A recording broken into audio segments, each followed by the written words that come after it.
Olá, queridos e queridas do terceiro Alvo Vespertino da Escola Estadual Professor Antônio Dantas. É sempre uma satisfação estar aqui com vocês.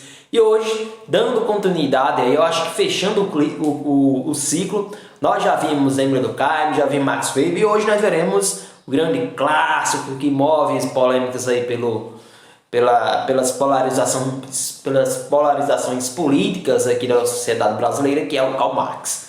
Então hoje a gente vai... tem mais uma tarefa aí, a outra tarefa ainda está aberta, mas como teve aquela junção de 2 semanas, então eu vou ter que fazer outra tarefa, que é a penúltima tarefa, e daqui a 15 dias nós teremos a última tarefa de 2,5 pontos, e aí nós já fechamos o primeiro bimestre, né? Então, quem não fez ainda a segunda, a Rochinol começa a fazer, que hoje já irei passar a terceira tarefa. Beleza? E vamos que vamos com Karl Marx. Quem foi esse cara, esse barbudo alemão aí que revolucionou as frentes de luta das massas trabalhadoras, né? Aqui nós temos algumas obras.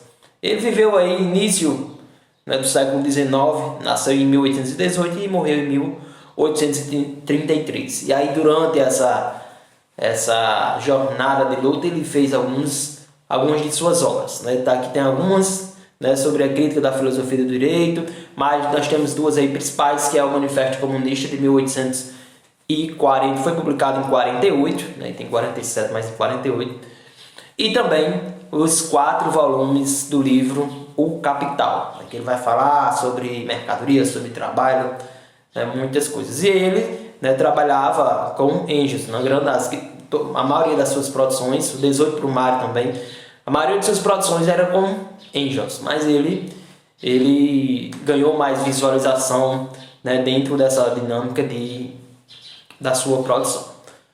E aí qual era o objeto de estudo do Max Weber? A sociedade capitalista de sua época. Aquela sociedade que nós tínhamos o contexto ali do início do século XIX, né, 1830, 1840, assim, 48, é o momento em que a Revolução Industrial ela vem, né, se implantando principalmente na Europa. E aí o seu pensamento não tinha preocupação somente com análise, mas com ação militante de organização e luta contra as injustiças do capitalismo. Se nós pegarmos os outros clássicos, nós vemos que são esses clássicos, eles interpretam a sociedade, mas de uma maneira que ele se afasta um pouco do objeto. O Emílio Durkheim dizia claramente que deve ter a distância entre o pesquisador, o teórico, né, e o objeto, que o objeto é aquilo que se estuda, nesse caso da sociologia, a sociedade. Mas Karl Marx não. Karl Marx era das lutas, né, ele mobilizou trabalhadores, operários, porque a partir do momento que nós tínhamos a Revolução Industrial, nós tínhamos um avanço aí do capitalismo, né? O capitalismo se faz dentro da Revolução Industrial, ao mesmo tempo em que a classe trabalhadora estava submissa a algumas condições degradantes de trabalho. A exemplo da carga horária, muita carga horária de trabalho, as condições insalubres desses trabalhadores. Então ele começou a observar, nesse contexto da Revolução Industrial, algumas ações relacionadas a isso, né? E século XIX, nós acabamos de sair do século XVIII, né, do iluminismo. Então as ideias, né, da Revolução Industrial também influenciam, né, o pensamento marxista. Os filósofos se limitaram a interpretar o mundo, cabe a nós mudar. Então tem essa questão, que essa questão de participar, de fazer uma teoria junto com a prática, é um método histórico, materialismo histórico, né, dialético também. E aí essa organização dos trabalhadores dá origem a algumas organizações que até hoje nós ainda temos. A exemplo do sindicato, o que é o sindicato? O sindicato nada mais é do que algumas pessoas que representam uma categoria, né? Então se nós temos a categoria dos garis, tem o sindicato dos garis para reivindicar os seus direitos, porque nós sabemos que no capitalismo, né, o capitalismo, o objetivo principal é o lucro, né? Então ele avança, vai tentando lucro e às vezes esquece das condições de trabalho das pessoas. E aí o sindicato sabe, peraí, vamos frear, nós queremos aqui que nossos direitos sejam conservados, principalmente para conservar, né, o bem-estar e as melhores condições de vida. É isso que o sindicato faz, representar os trabalhadores, para que esses trabalhadores tenham bons salários, tenham os direitos garantidos, como nós já temos, né, depois da CLT, 13º, férias, horas extras e uma diversidade aí de direitos. E temos também, claro, deveres. E aí, além dos sindicatos, nós também, é o momento que vai surgir os partidos políticos, né? Então, os partidos são parte da sociedade que tem um certo pensamento, tem uma certa compreensão e tem um certo lado. Então, aí, aqui no Brasil, nós temos muitos partidos, né? Inclusive o presidente, né, que era do PSL, até o momento ainda está sem partido, porque ele quer fundar um partido porque rompeu. Isso é super... acontece muito, né? Os políticos, o partido fica muito secundário em sua atuação. Então ele fica circulando, né? Vários políticos ficam pulando de partido para partido. Tanto isso na escala municipal até chegar à nacional, à União. Então é isso. Então ele vai contribuir para a organização tanto dos trabalhadores, né, em relação à representação de categoria, como também a partidos políticos. E aí uma frase que sempre é presente quando a gente pensa de Marx, que ele vai dizer que a história da sociedade até os nossos dias é a história da luta de classe. Até o século XXI, em 2021, é a história da luta de classe. Lá na metade do século XIX, né, a história da sociedade até aquele momento era a história da luta de classe. Então ele vai fundamentar a sua discussão toda em relação às classes. E ele vai apresentar duas classes, né? A burguesia e a classe proletariada, que é aquela pessoa que vende a força de trabalho, é isso aí. E aí ele vai analisar a realidade social. E para analisar a realidade social é necessário observar como o homem transforma a natureza. O homem transforma a natureza através do trabalho. À medida que ele trabalha, ele vai transformando a natureza. Isso é uma característica peculiar de nós. O trabalho é uma característica que nos diferencia bastante dos animais, né? Porque nós temos capacidade de alterar, de mudar a natureza, né? Transformar matéria-prima em produto, inclusive comercial, né? Transforma a natureza através do seu trabalho. Então o trabalho tem uma centralidade aí nas discussões de Karl Marx. E quais as formas de relação que ele estabelece com outros indivíduos, as relações sociais? Relações sociais de produção. Lembre-se, gente, que Karl Marx liga muito à questão da produção. Então, de repente, se tiver uma questão que envolva, né, produção, você pode levantar as antenas aí e ficar atento ou atenta. Relações sociais de produção são entendidas como a organização e interação das pessoas e das classes na sociedade, tendo em vista a produção material e a reprodução social, a manutenção e ampliação das relações sociopolíticas e econômicas.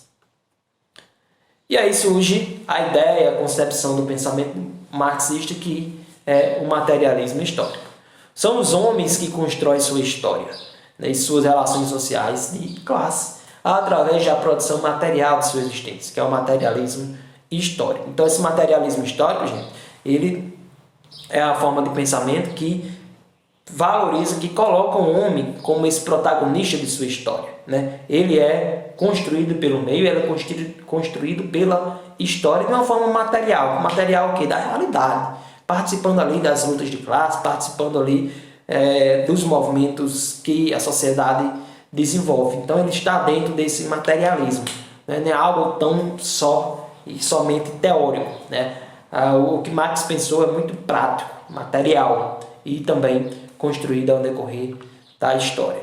E o conceito principal dele, né, classe social. O conceito de classe social, de acordo com Marx, se define a partir da própria constituição de todas as sociedades caracterizadas pela divisão do trabalho e da riqueza entre proprietários e não proprietários dos meios de produção. Se você é detentor dos meios de produção, se você tem a propriedade privada, se você tem as máquinas, todos os espaços de produzir, se você tem a matéria, né, o produto que vende, então você é detentor dos meios de produção. Você é um burguês, você é um empresário hoje. E do outro lado, temos nós, classe trabalhadoras, que não temos os meios de produção e que para sobreviver nós precisamos de quê? De vender nossa força de trabalho. Né? Não é, às vezes, não, o médico ganha super bem, mas se ele não trabalhar, se ele não vender a força de trabalho dele, ele não sobrevive. Né? Ele precisa vender sua força de trabalho. Né? Já o burguês, né, ele não vende sua força de trabalho. Ele entra numa... Não estou dizendo que ele não trabalha, ele gerencia e tal, mas assim, quem dá o lucro ao burguês, né, são os proletariados. Né? Quando a gente for ver a mais-valia, a gente vai compreender esse processo. Né? O grande empresário, por exemplo, o dono de um grande supermercado, ele não está lá, né, colocando a mão na obra, ele está só recebendo lucro, né, esperando os números de sua conta aumentar. E existe pessoas, uma diversidade de pessoas que estão trabalhando ali para gerar esse lucro. E aí ele vai considerar isso como mais-valia. A gente chega já lá.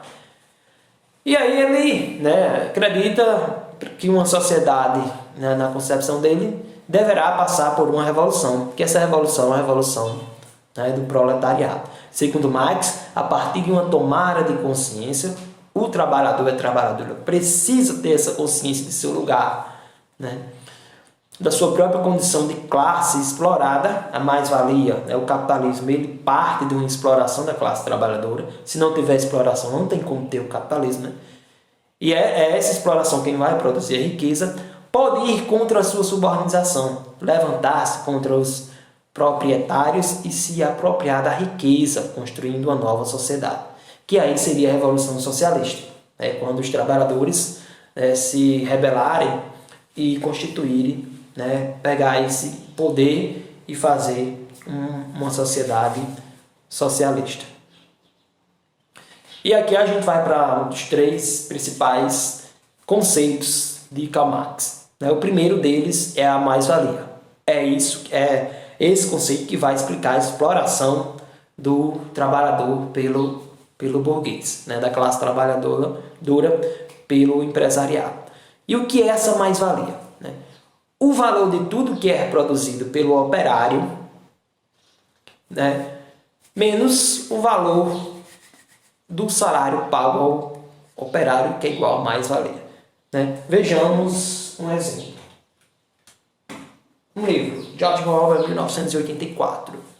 Digamos que dentro de uma editora, né, um trabalhador produza, vamos colocar aqui, que em uma semana ele produz 10 livros desses. Né?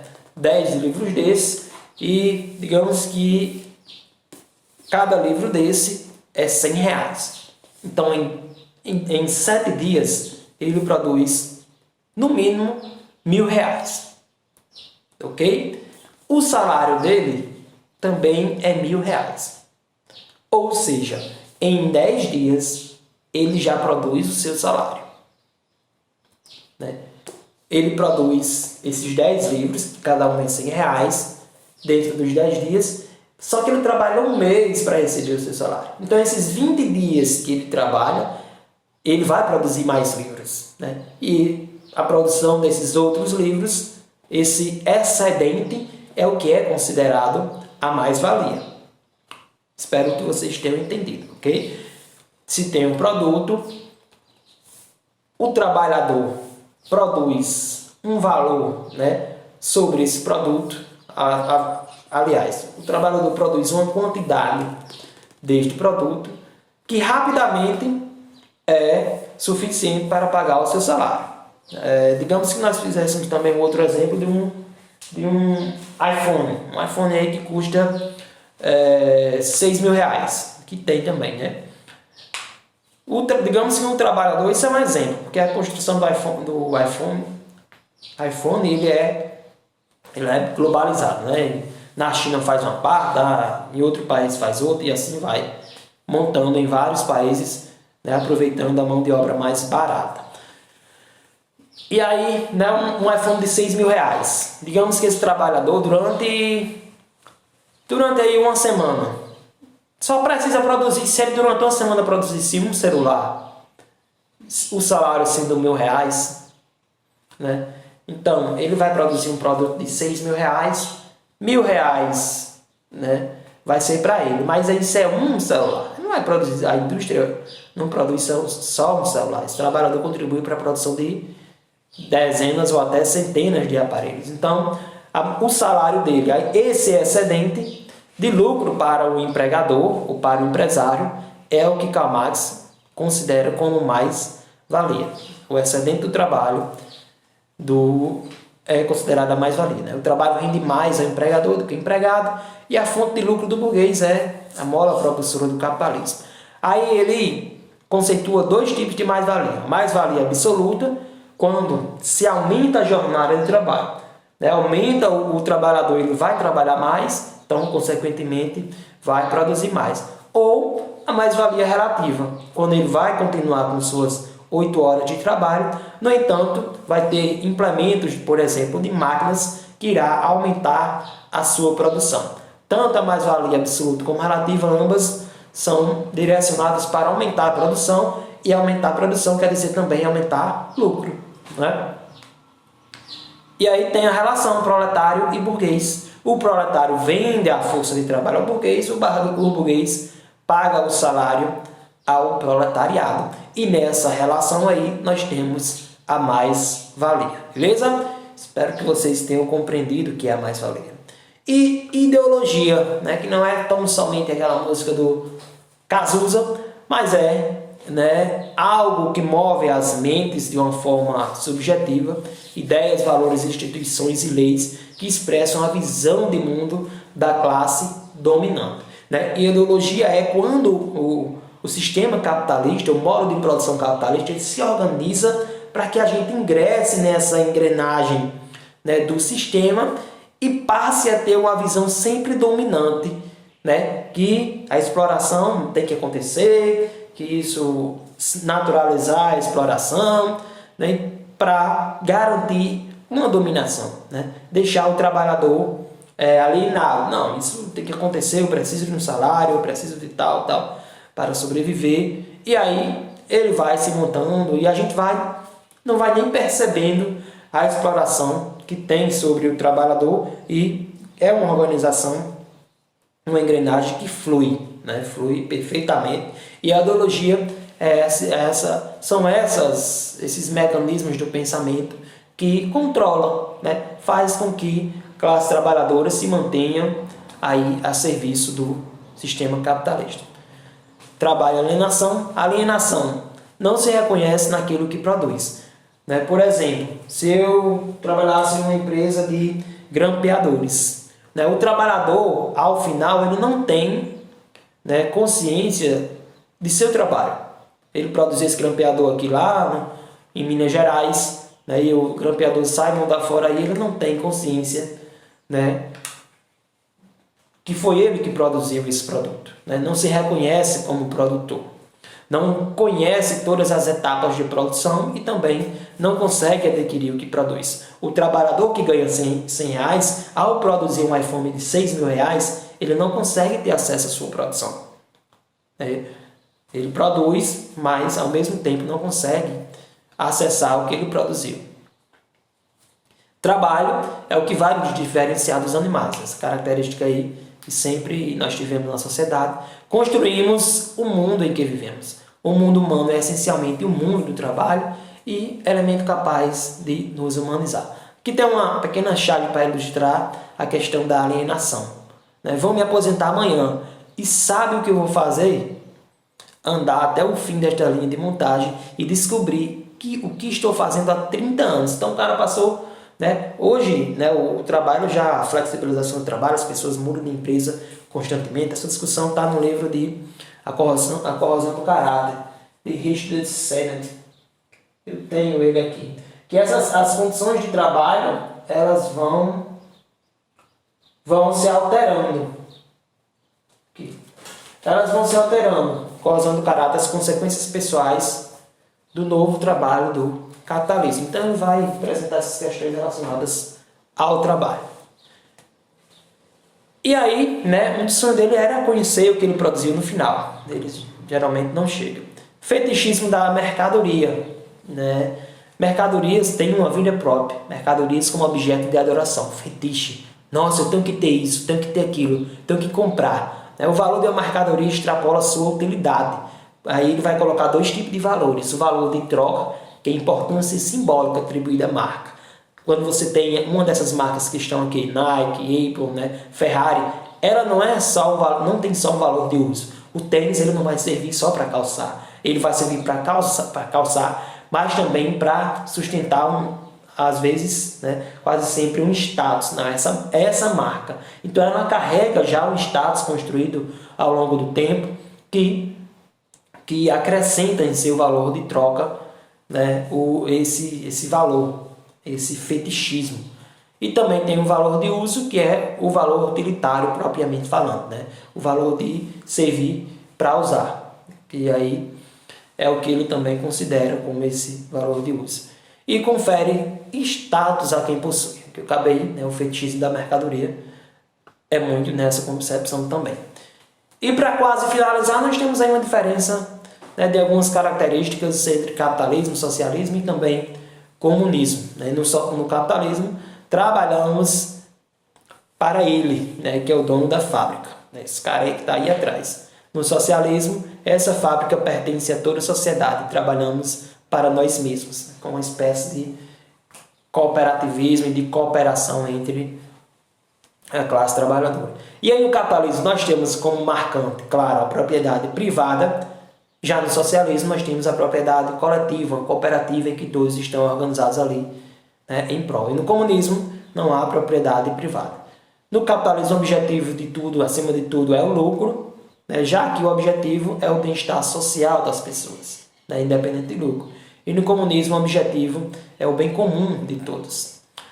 No capitalismo nós temos uma divisão de classe muito acentuada, bastante marcada, né? Burguesia e proletariados, isso é muito claro, foi o que a gente falou na aula de hoje. Já no socialismo existe uma tendência a não ter classes sociais, né? E já no comunismo, não há luta de classes, e no comunismo não há classes sociais. No capitalismo o Estado existe, no socialismo o Estado é governado pelos trabalhadores, não os trabalhadores que organizam e vão gerir, e no comunismo nós não temos a figura do Estado. Né? Isso inibe que a gente venha dizer, né, tantas críticas que tem, né, que algumas pessoas que pensam diferente, que são comunistas desse ponto de vista agora do século XXI, é muito difícil. Né? O Brasil, nem diga essa gafe que o Brasil, os governos que passaram mesmo, né, os governos que passaram de esquerda, algumas pessoas os colocam como comunismo. Não tem como ter comunismo, a gente não chega. Comunismo é a última fase da revolução proletariada. Né? Nós tivemos, né, partidos, né, de trabalhadores no governo, mas pela dinâmica de organização, a gente não chega nem no socialismo, imagine no comunismo. Nós temos partido de esquerda no poder com concepções capitalistas, assim como temos de direita também não sai do capitalismo. Né? Nós nunca tivemos uma revolução a esse ponto de chegar ao socialismo. Né? Aquelas pessoas que são extremamente conservadoras e de direita, né, não tenham medo, que a gente ainda anda muito, e acho que talvez nem chegue a essa revolução, né, da classe trabalhadora. Cada vez mais o capitalismo vem se consolidando. Então, gente, é isso. E aí eu tenho uma tarefa, não vou explicar aqui as questões da tarefa, mas eu acho que são 3 questões objetivas, né, de marcar, e uma questão aí para vocês desenvolverem de forma discursiva, beleza? Dúvidas estarem sempre à disposição, é sempre uma satisfação receber uma mensagem de vocês. E é isso, tenham todos um ótimo final de semana, façam as atividades do processo de reinserção e vamos que vamos, seguindo a vida, se cuidando, evitando ser contaminado por esse coronavírus, beleza? Muita positividade na vida de todos e de todas.